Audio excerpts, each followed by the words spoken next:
तो राम राम कपि सुमिरन कीना। हनुमान जी ने अपना विप्र रूप बनाया और राम राम की जब आवाज की तो उसी समय विभीषण उठ करके आए और ब्राह्मण को देख करके प्रणाम किया।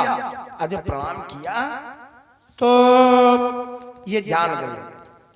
हनुमान जी विचार करने लगे कि लंका में ये भगवान की भक्ति करने वाले, राम राम का स्मरण करने वाले हनुमान जी विप्र रूप में मिले और बोले एक बात कही। क्या कहा? क्या अचरज है कागों के दल में यहाँ हंस रूप दर्शन कैसा, कांटों से भरे करीलों में मलयागिरी का चंदन कैसा। ये मलयागिरी का चंदन कांटों के बीच में नहीं होता, ये पवित्र जगह पर होता, नहीं तो पेड़ ही नहीं होता, सूख जाता है। और कौओं के बीच में हंस पक्षी नहीं पाया जाता। हम लंका में तुमको देख करके बड़े अचंभे में। तो जैसे पूछा कि लंका में तुम अपने सत्य धर्म की रक्षा कैसे करते हो, वैसे विभीषण जी को दुख हुआ और इनकी आंखों से अश्रु निकल आए। अपने दुख को याद करके विभीषण जी रोने से लगे। अब तो हनुमान जी इतना द्रवित हुए, इतना द्रवित हुए, हनुमान जी प्रकट हो गए। हनुमान जी भूल गए कि हम ब्राह्मण के रूप में, हनुमान जी प्रकट हो गए। इनको जब देखा तो विभीषण जी ने प्रणाम किया और कहने लगे कि आप तो हमको ब्राह्मण से भी बढ़कर के हो, आप हमारी लंका में कुशल, यहाँ लंका में आपके दर्शन हो रहे हैं, आप आकर के लंका में हमको मिले, हम अपने को पुण्य भागी मानते हैं। तो पूछा, कहा कि ये बताओ कि तुम लंका में अपने सत्य धर्म की रक्षा कैसे करते हो? तो विभीषण जी बोले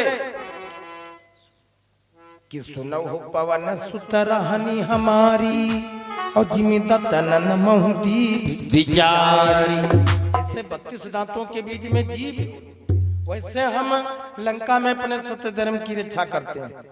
देखो जीभ है, जीभ 32 दांतों के बीच में है।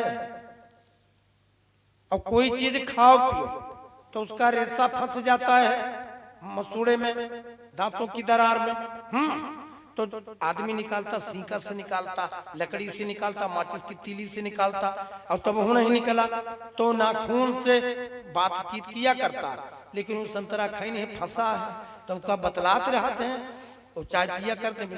अब खैर सलाह पूछा करता, वह तने उनका निकार चक्कर में और निकलते है नहीं, तो लकड़ी से निकालते। अच्छा तब भी नहीं निकला तो हाथ से नाखून से निकालना तो बंद कर दिया, लेकिन वह जी भी नहीं मानते। जाए जाए हुए वह को फंसाए नीचे खींचा कर, तब बेचारी सोचते निकर जा। तो दांतों का तो इतना भला चाहती है जीभ, लेकिन कोई चीज खाते पीते कबहू कबहू चूकी जाओ तो तुम्हारी जीभ तुम्हारे दांतों से कटी जाती। कटत की नहीं कटत? कटी हुई, हाँ कटी जाती। हमारी कोई बाजी कटी गई तो तुम्हारी कटी हुई कटी जाती है। और तो बड़े जोर से बड़ी देर तक बहुत पिरात ना। हाँ तो ये जिभ्या क्या है? जिभ्या कोई लड़का जन्म ले और जैसे बच्चा पैदा हुआ हो, थोड़े दिन का हो, 2-1 महीने का, उसका मुंह खोल करके देखो तो जीभ है, दांत नहीं है।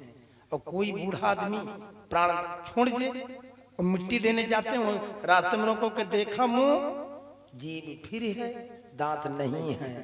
दांत बाद में आए और पहले चले गए, क्योंकि इन्होंने जीवन में दुष्टता वाला काम किया, काटने पीटने वाला, चीरने फाड़ने वाला काम किया। भला काम ही कोई नहीं करता। और जीभ भगवान का नाम लेती है, जीभ राम जी का नाम लेती है। राम का नाम लेने से ये जीभ भगवान की भक्तिनी रहती है। और दांत ये तगड़े होते हैं, कठोर होते, जीभ मुलायम। दांत टूट जाएगा वो नहीं लगेगा।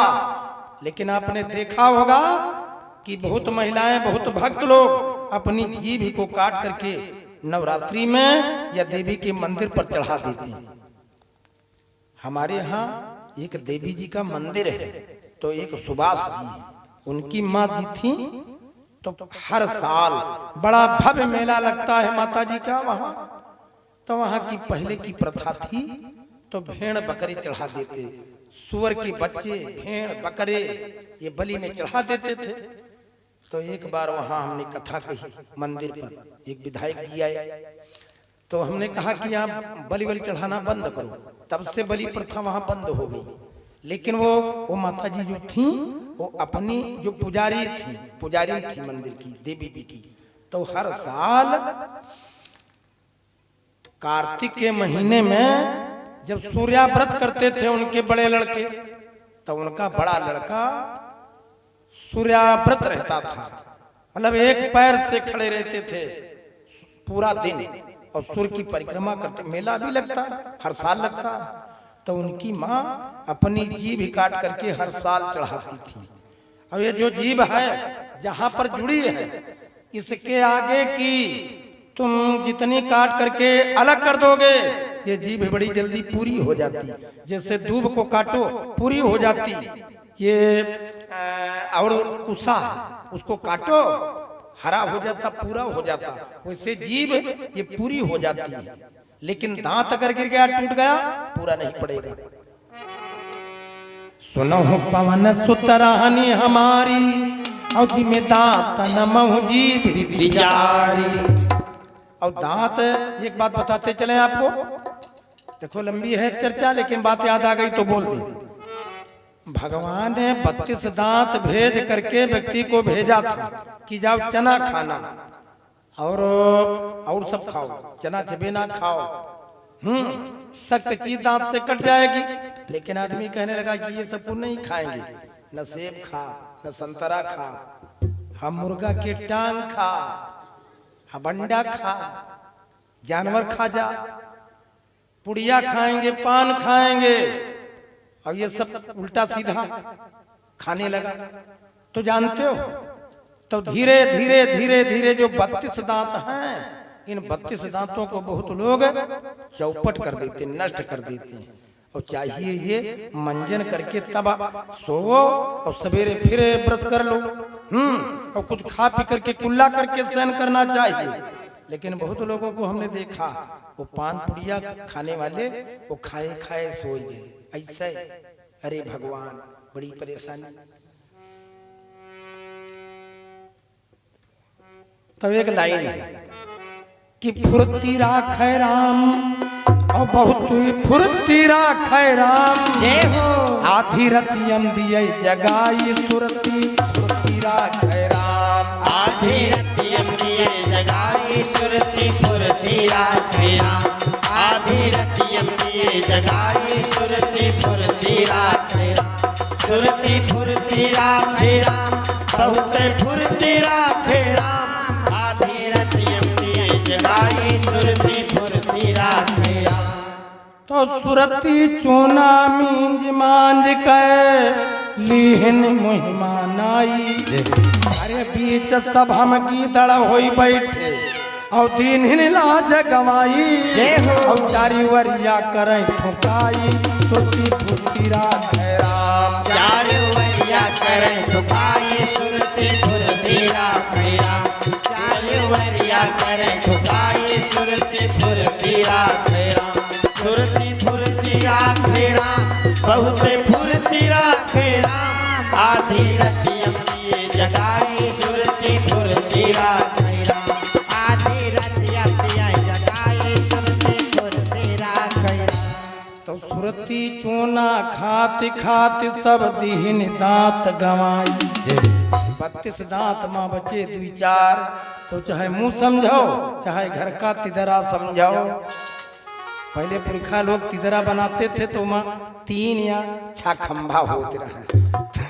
तो जब 32 दांतम 2-4 बचे, तो मुंह का है बरामदा समझो।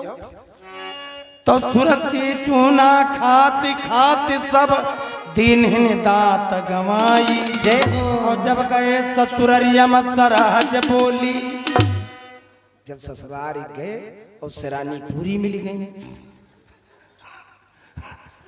अरे गए ससुररिया में सरहज बोली कि खड़हा जीजा आई, और जीजा कलप सीधी और चटाई, फुर्ती फुर्ती राखै राम, जीजा कलप सीधी और चटाई, सुरती फुर्ती राखै राम, जीजा कलप सीधी और झुकाई सुरती फुरती राखैरा सुरती फुरती राखैरा बहुत फुरती राखैरा आधी रतिया जगाई सुरती फुरती राखैरा वीर बजरंग बलवान की जय।